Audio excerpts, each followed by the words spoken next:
ಈ ದಿವಸ ನಮ್ಮ ತಾಲೂಕಿನಲ್ಲಿ ಪಂಚಾಯಿತಿ ಅಭಿವೃದ್ಧಿ ಅಧಿಕಾರಿಗಳು ಮತ್ತು ಗ್ರಾಮ ಪಂಚಾಯಿತಿ ಸಿಬ್ಬಂದಿಯವರಿಂದ ಒಂದು ಮನವಿಯನ್ನು ಕೊಟ್ಟಿರ್ತಾರೆ.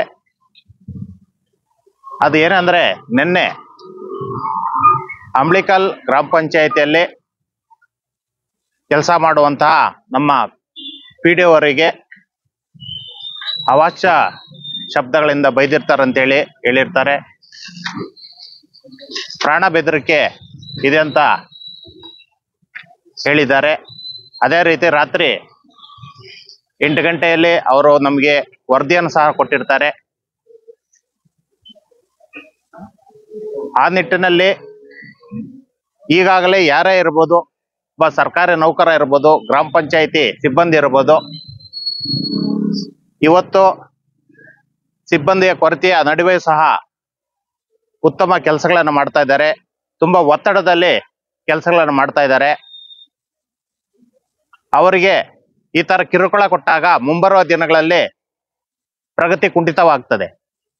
ಅದಕ್ಕೆ ಯಾರೇ ತಪ್ಪು ಮಾಡಿದ್ರು ಸಹ ಅವರಿಗೆ ನ್ಯಾಯ ದೊರಕಿಸ್ಕೊಡೋದು ನಮ್ಮ ಆದ್ಯ ಕರ್ತವ್ಯ ಆಗಿರ್ತದೆ. ಆ ನಿಟ್ಟಿನಲ್ಲಿ ಈಗಾಗಲೇ ಕಾಯಕ ಮಿತ್ರ ಹುದ್ದೆಯ ವಿಷಯದಲ್ಲಿ ಮಾನ್ಯ CEO ಅವರಿಗೆ ಈಗಾಗಲೇ ನಾನು ಪತ್ರ ವ್ಯವಹಾರನ ಮಾಡಿರ್ತೀನಿ. ಮಾನ್ಯ PDO ಅವರು ಏನು ವರದಿಯನ್ನ ಕೊಟ್ಟಿರ್ತಾರೆ, ಯಥಾಸ್ಥಿತಿ ವರದಿಯನ್ನ ಮಾನ್ಯ CEO ಅವರಿಗೆ ಬರೆದಿರ್ತೀನಿ. ಅದ್ರ ಜೊತೆಗೆ ಅಲ್ಲಿಂದ ತಂಡನ ಮಾಡಿ ತನಿಖೆ ಮಾಡ್ಬೇಕಂತ ಸಹ ಹೇಳಿರ್ತೀನಿ. ಯಾವುದೇ ನಕಲಿ ದಾಖಲೆ ಸೃಷ್ಟಿ ಮಾಡಿದ್ರೆ ಅವರಿಗೆ ಶಿಕ್ಷೆ ಆಗ್ಬೇಕಂತ ಈಗಾಗಲೇ ಏನು ಕಾಯಕ ಮಿತ್ರ ಆಯ್ಕೆ ಪಟ್ಟಿಯಲ್ಲಿ ಕ್ರಮ ಸಂಖ್ಯೆ 8ರಲ್ಲಿ ಸಹ ಸ್ಪಷ್ಟವಾಗಿ ತಿಳಿಸಿರ್ತಾರೆ. ಅದರಂತೆ ಈಗಾಗಲೇ ನಾವು ಮಾನ್ಯ CEO ಅವರಿಗೆ ತಂಡ ರಚಿಸಿ ಇದನ್ನ ಪರಿಶೀಲನೆ ಮಾಡ್ಬೇಕಂತ ಹೇಳ್ಬಿಟ್ಟು ಮತ್ತೆ ಕಾನೂನು ರೀತಿಯ ಕ್ರಮ ವಹಿಸ್ಬೇಕಂತ ನಾವು ಈಗಾಗಲೇ ಮನವಿ ಸಲ್ಲಿಸಿರ್ತೀವಿ. ಖಂಡಿತ ಈಗಾಗಲೇ ನಮ್ಮ ತಾಲೂಕಲ್ಲಿ ಹಿಂದೆ PDO ಅವರು ರಾಜೇಂದ್ರ ಹಳ್ಳಿಯಲ್ಲಿ ಕೆಲಸ ಮಾಡುವಾಗ ಅವ್ರ ಮೇಲೆ ಸಹ ದೌರ್ಜನ್ಯ ಮಾಡಿದ್ರು. ಒಂದು FIR ಅನ್ನ ದಾಖಲಿಸಿ ಅದನ್ನ ನಾವು ಯಾವುದೇ ಕಾರಣಕ್ಕೂ ಸುಮಾರು ಜನ ಬಂದ್ರು, ಮನವಿ ಹೇಳಿದ್ರು, ರಾತ್ರಿ 3 ಗಂಟೆಗೆ ಹೋಗಿ FIR ಅನ್ನ ದಾಖಲಿಸಿ ಅವ್ರ ಪರವಾಗಿ ನಿಲ್ತಿದ್ದೀವಿ.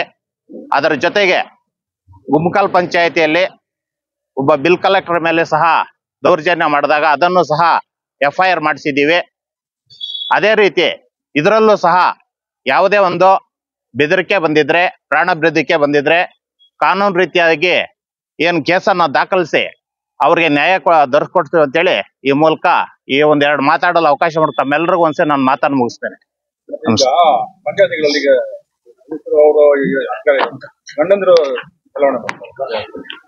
ಈಗ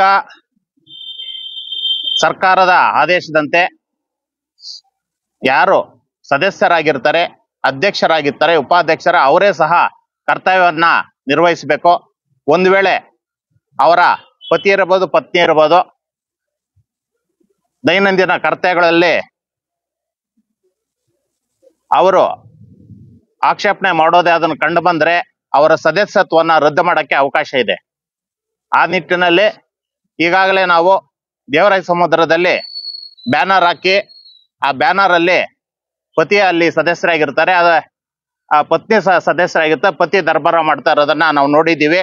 ಅದರ ಪ್ರಕಾರ ಈಗಾಗಲೇ RC ಕೋರ್ಟ್ಗೆ ನಾವು ಸದಸ್ಯರನ್ನ ರದ್ದು ಮಾಡಕ್ಕೆ ಮಾನ್ಯ CEO ಅವ್ರಿಗೆ ಬರೆದಿದ್ದೀವಿ. CEO ಅವರು ACS ಅವ್ರಿಗೆ ಬರೆದು ಅಲ್ಲಿಂದ RC ಕೋರ್ಟಲ್ಲಿ ಇವತ್ತು ಪ್ರಕರಣ ನಡೀತಾ ಇದೆ. ಯಾವುದೇ ಒಂದು ಅಹಿತಕರ ಘಟನೆ ನಮ್ಮ ತಾಲೂಕಲ್ಲಿ ಮಾಡಲು ನಾವು ಬಿಡೋದಿಲ್ಲ. ಕಾನೂನು ರೀತಿಯಾಗಿ ಕ್ರಮ ವಹಿಸುವಂತ ಈ ಮೂಲಕ ಮಾಧ್ಯಮ ಮಿತ್ರರಿಗೆ ಹೇಳಲು ಬಯಸ್ತೇನೆ.